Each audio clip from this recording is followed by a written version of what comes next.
ठीक है। तो इसमें लिखोगे तुम लोग, लिखोगे यह एक ऐसी, या चिन्ह परिपाटी भी लिख सकते हो, लिख लेना है। तुम लोग भी लिख लो, अभी समझाएंगे बाद में भी। चिन्ह परिपाटी, और जहां ध्यान देने बोलेंगे तो ध्यान भी देना, ठीक है। एक ऐसी व्यवस्था है, क्या है? व्यवस्था है जिसके द्वारा दर्पण से संबंधित विभिन्न दूरियों की प्रकृति निर्धारित किया जाता है। विभिन्न दूरियों की प्रकृति निर्धारित किया जाता है ना, किया जाता है। हम लोग दो प्रकार का दर्पण पढ़े हैं, एक अवतल दर्पण और एक उत्तल दर्पण। तो दोनों दर्पण को हम लोग चिन्ह परिपाटी के अनुसार से समझेंगे, है ना। समझ गया? तो देखो, ये कौन सा दर्पण है? थोड़ा सा तो टेढ़ा हम लोगों से बना है, चलो बनाने का प्रयास करेंगे, है ना, एक जैसा। इस बार जो भी बन जाएगा बना देंगे।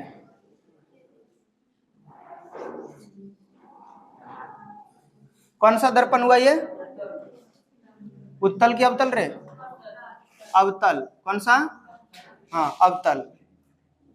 ठीक है, चलो। यहां पर क्या होता है? P, यहां पर क्या होता है? F, और यहां पर क्या होता है? C। यहां से यहां तक की दूरी क्या कहलाएगा? छोटी f, और पूरा यहां से यहां तक की दूरी, मतलब यहां से लेकर के ये पूरे क्या कहलाएगा? R, बड़ी R, है ना। और यहां से यहां तक f है। ठीक है, चलो अब ध्यान देना, ये सब लिखोगे तो भी कोई दिक्कत नहीं है, और नहीं भी लिखोगे तो भी कोई दिक्कत नहीं है, ठीक है। लेकिन लिख लेने के बाद थोड़ा समझने में ज्यादा आसानी हो जाता है ना, ठीक है। चलो हम लोग, चलो चिन्ह परिपाटी का ये मान लेते हैं कि ये x अक्ष है, तो इसमें x उधर होगा धनात्मक, और ये x डैश, और ये y डैश। उसी तरीके से देखो, ये धनात्मक दिशा होता है, तुम लोग निर्देशांक ज्यामिति में पढ़ा होगा। मूल बिंदु से दाईं ओर की दूरी धनात्मक, बाईं ओर की दूरी ऋणात्मक, ऊपर की दूरी धनात्मक और नीचे की दूरी ऋणात्मक, है ना। मतलब तुम लोग ऐसा समझो कि चिन्ह परिपाटी में हम लोग करते क्या है, तो जो दर्पण का ध्रुव होता है उसी पर ले जा करके ये कार्तीय तल का मूल बिंदु को रख देते हैं। किसके तल को? किसके तल के मूल बिंदु को? तो कार्तीय तल के मूल बिंदु को चिन्ह परिपाटी का जो क्या बोलते हैं, दर्पण का जो ध्रुव है उस पर ले जाके रख देते हैं। अब जो जिधर जैसे बनेगा, जिसकी दूरी निर्धारित किया जाएगा उसके अनुसार से हम लोग लिखेंगे, है ना, कोई दिक्कत? चलो अब आगे देखो, दूसरा अगर दर्पण हम लोग बनाएंगे तो ये यहाँ पे दूसरा दर्पण बना लेते हैं। ये कौन सा दर्पण होगा? हाँ, उत्तल होगा, क्योंकि इसमें अंदर से रंग आएगा, है ना। ठीक है, चलो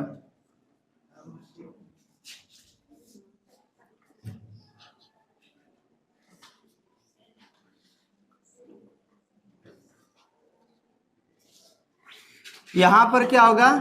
तो P होगा, यहां पर क्या होगा? F, और यहां पर क्या होगा? C। ठीक है, तो इसमें भी हम लोग क्या लिखेंगे? इधर x, तो ये प्लस होगा, x डैश तो माइनस, यहाँ पे y, तो ये प्लस में होगा, और y डैश तो माइनस में, है ना। चलो अब देखो, ध्यान देना, तुम लोग इसी के अनुसार से बताओगे, अपने से जितना पूछते जाएंगे उसको बताते जाना है, ठीक है। ये कौन सा दर्पण है? हाँ, अवतल दर्पण है। यहाँ पे देख लो, तब बाद में उतारना करना, ठीक है। अवतल दर्पण देखो, अवतल दर्पण में हम लोग क्या क्या लेंगे, तो ध्यान देना। सबसे पहले फोकस दूरी f, फोकस दूरी, अच्छा f लिख देंगे, पहचान जाओगे, जान जाओगे ना कि हम लोग फोकस दूरी का बात कर रहे हैं। चलो उसके बाद लिखेंगे r, है ना, उसके बाद लिखेंगे v, उसके बाद लिखेंगे u, उसके बाद लिखेंगे h, उसके बाद लिखेंगे h डैश। कितना हो गया, कितना वैल्यू देखो 6 गो, कितना 6 गो।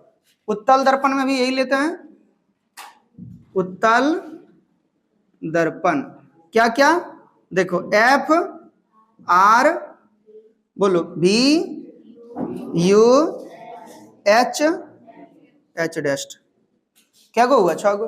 अब सिर्फ हम लोग ये जानेंगे इसमें कि कौन सा वैल्यू धनात्मक होता है और कौन सा वैल्यू ऋणात्मक होता है ना।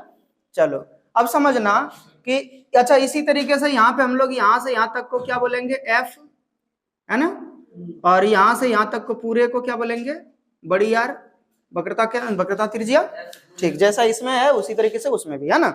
चलो अब ध्यान देना, अगर यहाँ पे फोकस दूरी का बात करेगा तो ये अवतल दर्पण है, अवतल दर्पण की फोकस दूरी देखो धनात्मक साइड है कि ऋणात्मक साइड है, यहां से देखो मूल बिंदु से देखना है, इधर है कि उधर है कि ऊपर है कि नीचे है, इस साइड है, एफ की मूल बिंदु से किधर है, ऋणात्मक की ओर, तो इसका फोकस दूरी जो होगा ऋणात्मक होगा, क्या होगा, ऋणात्मक, ये फिक्स है, याद रहेगा, कोई दिक्कत। तो अवतल दर्पण की फोकस दूरी कैसी होती है, ऋणात्मक, याद रहेगा, अवतल दर्पण की फोकस दूरी ऋणात्मक।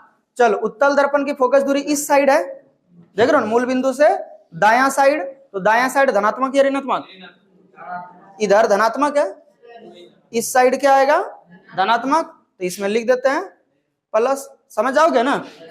चलो ठीक है, उसके बाद बता इसका वक्रता त्रिज्या तो इसी साइड है, तो क्या होगा ऋणात्मक, और इसका वक्रता त्रिज्या धनात्मक, क्योंकि उस साइड है मूल बिंदु से दाईं साइड, देख रहे हो ना, अगर दायां साइड है तो धनात्मक, बायां साइड है तो ऋणात्मक। किससे दायां साइड बायां साइड, तो मूल बिंदु से, किससे, मूल बिंदु से, याद रहेगा। चलो ठीक है, अच्छा v का मान देखो, तो सबसे पहले तो हम लोग u को जान लेंगे कि u किधर होगा, वस्तु किधर रखेंगे, इधर रखेंगे कि इधर रखेंगे। अब तुम लोग बताना दायां साइड, ये बायां साइड या दायां साइड रखते हैं, बायां साइड रखते हैं, दर्पण के सामने न रखते हो, आईना का जो फेस है मतलब आगे सामने वाला जो भाग है इधर है, ये तो पीछे हुआ आईना का पिछला भाग, इसमें भी देखो आईना का पिछला भाग इधर, सामने वाला भाग इधर, तो आईना के सामने में रखते हैं वस्तु को, तो किधर रखेंगे, इस साइड रखेंगे, स्वाभाविक है कि आईना के सामने जब भी रखेंगे तो यहाँ वस्तु रखेंगे, या तो इसमें रखेंगे तो यहाँ रखेंगे, मतलब दायना के क्या बोलते हैं, आईना के दायां साइड की बायां साइड, बायां साइड, तो बायां साइड है तो ऋणात्मक या धनात्मक, ऋणात्मक, तो u का मान मतलब वस्तु हमेशा क्या होगा, ऋणात्मक, इसमें भी वस्तु ऋणात्मक होगा, है ना। अच्छा चलो, इसमें तुम लोगों को तो ये पता ही होगा कि वस्तु का प्रतिबिंब हमेशा कहाँ बनता है, P और F के बीच ही, अगर नजदीक में रखेंगे तो P के नजदीक में बनेगा, और दूर जैसे लेते जाएंगे तो F के नजदीक में जाने लगेगा। बनाए थे ना किरण आरेख, इसमें कितना किरण आरेख पड़ा था, 3 को, एक ध्रुव के पास, एक ध्रुव और अनंत के बीच, और एक अनंत पर, था ना, 3 को, किताब में तो 2 ही है लेकिन इसमें 3 को बताए हम, है ना, 3 स्थिति बना करके बता दिए थे। तो अब समझो कि हम लोगों को ये देखने मिला था कि जब भी हम लोग प्रतिबिंब बनाते थे वस्तु का, है ना, उत्तल दर्पण में, तो क्या देखने मिलता था, P और F के बीच ही बनता था, किधर बनता था, P और F के बीच, तो इसका मतलब क्या, इधर ही बनेगा, पॉजिटिव में ही बनेगा, प्लस की ओर, तो इसमें क्या होगा, प्रतिबिंब दूरी धनात्मक होगा ना, प्रतिबिंब दूरी क्या होगा, धनात्मक, पॉजिटिव होगा, है ना, क्योंकि यहाँ पे ही बनेगा हमेशा इधर, तो मूल बिंदु से दाईं साइड बन रहा है, समझ आ रहा है यहाँ।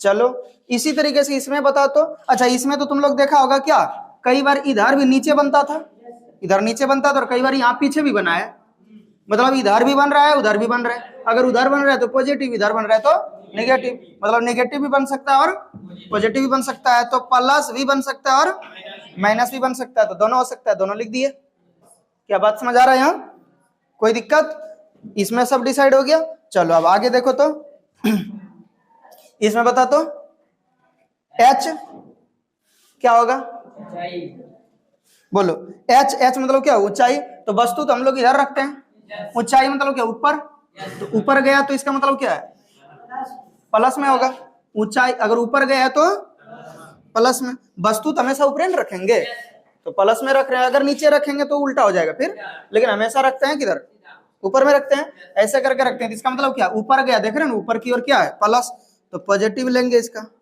है ना। और अगर मान लो कि देखो यहाँ पे ध्यान देना, अच्छा एक चीज और है, हमेशा देखा होगा तुम लोग इस दर्पण में इधर वस्तु रखते हैं तो यहाँ पे छोटा सा प्रतिबिंब बनता था, यहाँ वस्तु रखते हैं छोटा सा प्रतिबिंब यहाँ बनता है, तो इसका मतलब क्या है, ये तो ऊपर बन रहा है, तो ऊपर बन रहा है हमेशा, तो इसका मतलब क्या, ये तो पॉजिटिव ही रहेगा हमेशा, ऊपर की ओर बन रहा है तो पॉजिटिव ही रहेगा। लेकिन इसमें तुम लोग देखा होगा कि कई बार ऊपर भी बना था और कई बार इधर उल्टा होकर नीचे भी बना था। मतलब अगर ऊपर बना है तो पॉजिटिव और अगर नीचे बना है तो नेगेटिव। तो पॉजिटिव भी हो सकता है और नेगेटिव भी हो सकता है, मतलब प्लस और माइनस दोनों हो सकता है। तो ये पूरे निर्धारित हो गया। अब हम लोग पूरे सीख चुके हैं कौन कौन सा दूरी पॉजिटिव होगा और कौन कौन सा दूरी नेगेटिव होगा। बात समझ आ रहा है यहाँ? अच्छा, एक चीज और है, तुम लोग देखोगे अवतल दर्पण में, अगर देखोगे अवतल दर्पण में ज्यादातर क्या है, माइनस में है। एफ भी माइनस, आर भी माइनस, भी देखो प्लस माइनस दोनों हो ही सकता है ना। यू माइनस में ही होगा, एच तो हमेशा प्लस में होता है ना। और फिर देखो एच डस्ट क्या होगा, प्लस में भी हो सकता है और माइनस में भी हो सकता है ना। लेकिन इसमें कुछ कुछ डिसाइड है पहले से। जैसे देखो अवतल दर्पण की फोकस दूरी ऋणात्मक, वक्रता त्रिज्या ऋणात्मक, वस्तु दूरी ऋणात्मक, ये फिक्स ही है। अच्छा, वस्तु दूरी हमेशा ऋणात्मक ही होगा, मतलब उसी साइड रखते हैं, चाहे अवतल दर्पण हो चाहे उत्तल दर्पण हो। ये सब चीज बात याद रखने का जरूरत है ना। अच्छा, याद रखने का जरूरत है या नहीं है? जरूरत नहीं है, ये चीज याद रखना। समझ गया? इसको याद करने का जरूरत नहीं है, तुम बना करके चेक कर सकते हो ना।